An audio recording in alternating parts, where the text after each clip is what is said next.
escaping my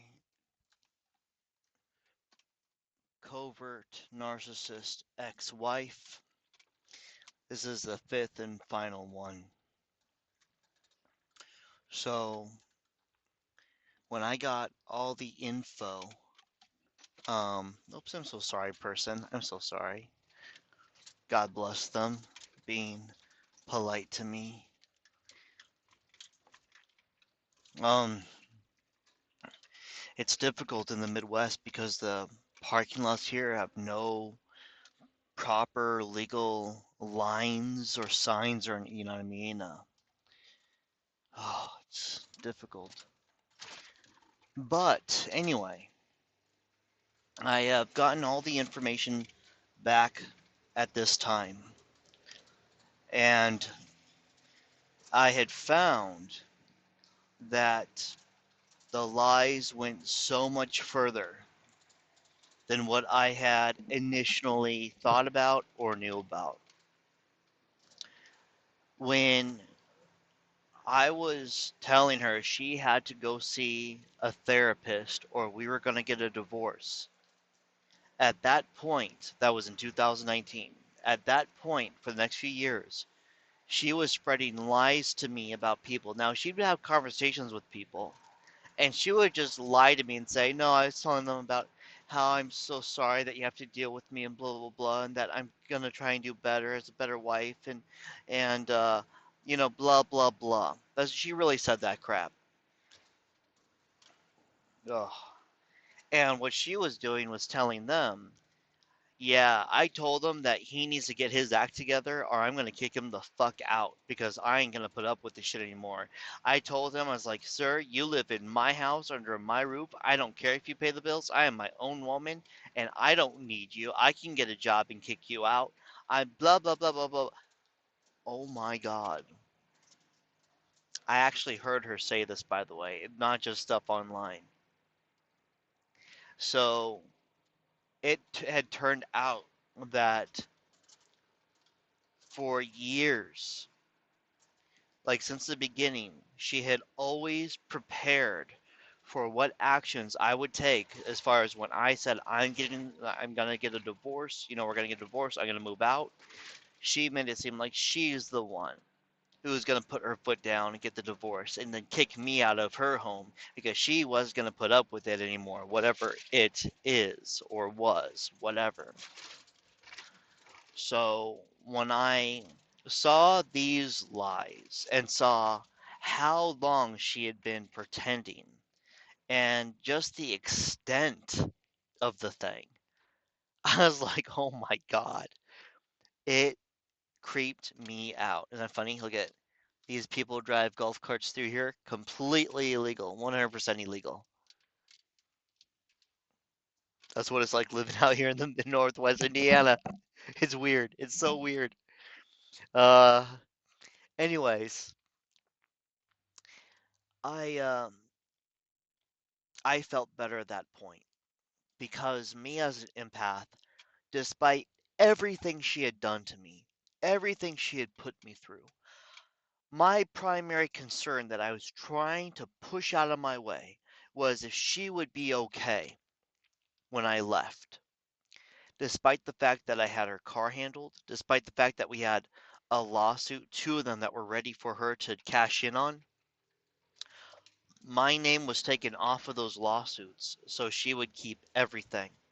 I'm sure that she went out of her way to sabotage those so she could get pity from, not having the lawsuits. I'm sure about that. But I did that. She had her new air conditioner with the 10-year so much stuff. Physically, mentally, spiritually, all the stuff she had around her house, everything was completely fixed within the relationship during the few years I lived with her in Northwest Indiana. And I had to remember, I had to physically alter my manually remind myself my way of thinking and be like, wait a second, she got all of this stuff, tens of thousands of dollars of stuff. She gets to keep my stuff because of the bankruptcy. I got nowhere to put it, which is very expensive, high-end industrial grade chemicals, equipment, all sorts of stuff that she would get to keep with the divorce. She had more than enough, more than enough. I taught her how to win sweepstakes. With that, she was bringing in quite a few $1,000s a month. That on top of her job, I taught her many ways to make money, a lot. And still today, I kind of struggle with it. And how I get past this is remembering the things she did to me, the physical assaults, the constant altercations, the mental crap she did, the mind games that she played, all that harm that she went out of her way to cause. I more than fulfilled my responsibility as a husband. I went so far and beyond as a financial advisor, a legal advisor, putting the lawsuits together to make them foolproof. I did all of the stuff that she would throw a wrench in to sabotage, but that doesn't mean I did not do it. I did so much. When there's something would break around the house, it would be fixed as soon as I got home. A leaky faucet, anything else in the plumbing, a light going out in the oven. I bought things in bulk so she would never have to buy stuff again. All the light bulbs in the house, everything for the rest of her life. She is ready. She just has to take care and maintain these things. And when I remind myself of this, it's like, wow, I I was a really good husband and I make an amazing husband and an amazing partner. Will I ever get in a relationship again? Honest to God, probably not. She ruined me and destroyed me, and that was her purpose. That was her intent. And it's a shame that I can't say that she failed at that, but she succeeded at that. The damage is just more. I mean, I just don't see it ever happening.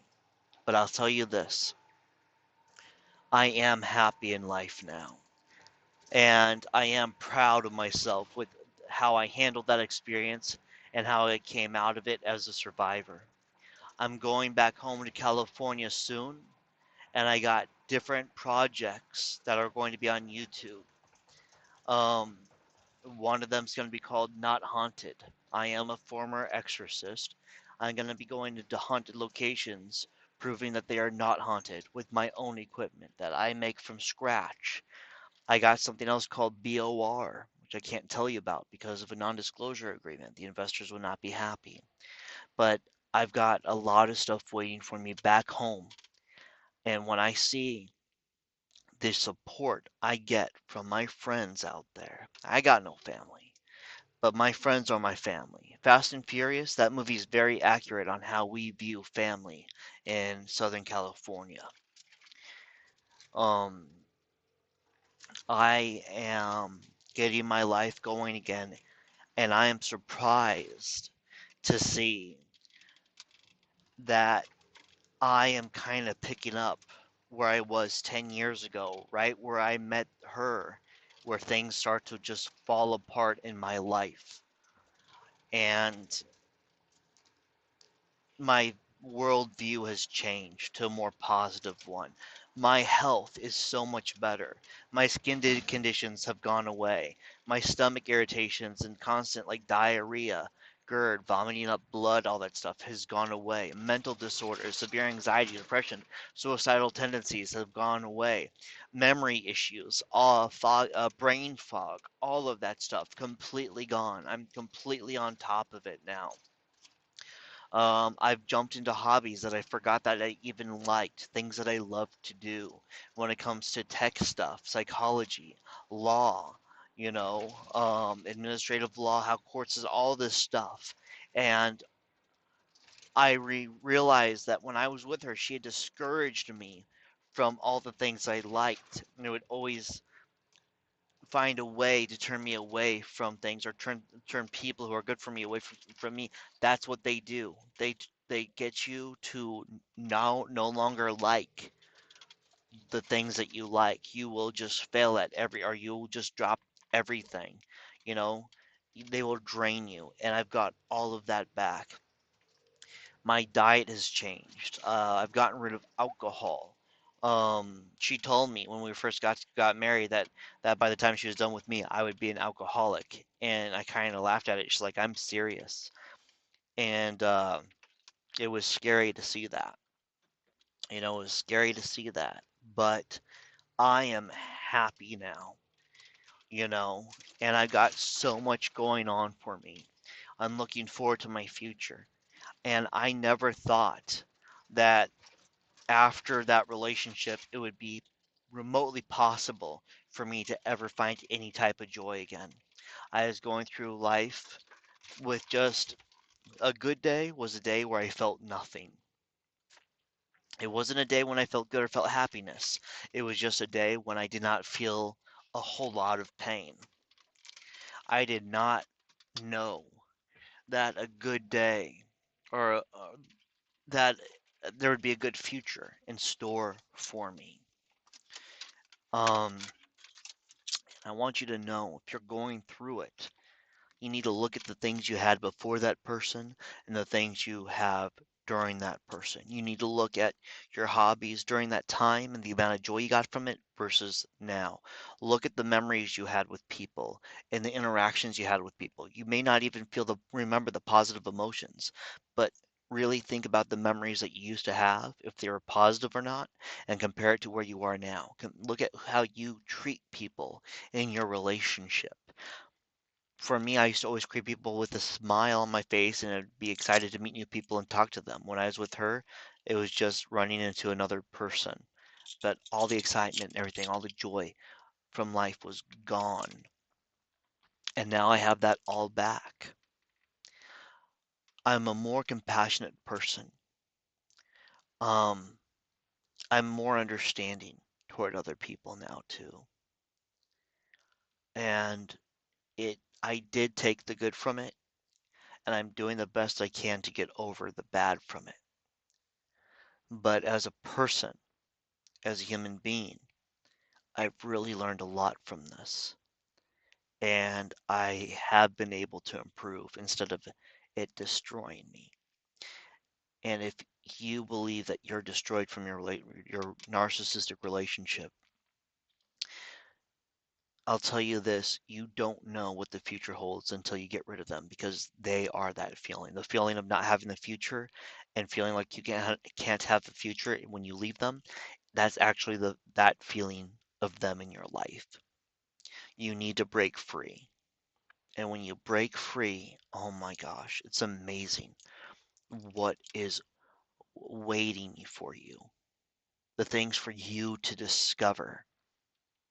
I don't care if you're 80 years old, there's always a future for you and exciting things to discover, enjoyable people to interact with. There are good memories for you, and being with them is keeping all of that good stuff from happening.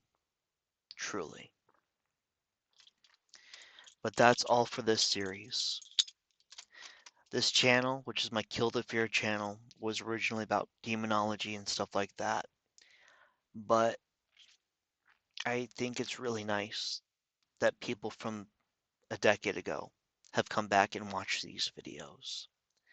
And I'll ask you to subscribe if you're going to be into the stuff I'm doing in the future. I'll probably touch on this stuff more. And who knows what I'm going to make in the future. I don't really know, but I'm excited to see whatever comes my way. For everyone who watched these series, thank you so much. And I'll tell you this, there's a TikTok series called Who the Fuck Did I Marry? And that woman is the reason I realized that there's no reason for me not to actually put the story out there. And doing it was very healing for me. And if you have a story, I recommend you putting it on here too. Put it out there and let us all see, because just like with this video, it's helped people realize they're not crazy. I still needed to. I still need to see other people's stories so I could say, I remember that. I know what that's like. We need constant reminders that we aren't the narcissists and we're not the crazy ones. Though we know that logically, the gaslighting that we've gone through in that past relationship or maybe current for you, it sticks with you. They're very good at what they do. And for an empath, people who are very caring, we will hold the guilt of what if I am the one? And that's the sign that you're not it, because they don't care. They would not feel that way. So thank you so much for watching this. God bless you guys. I appreciate your support so much. Be blessed.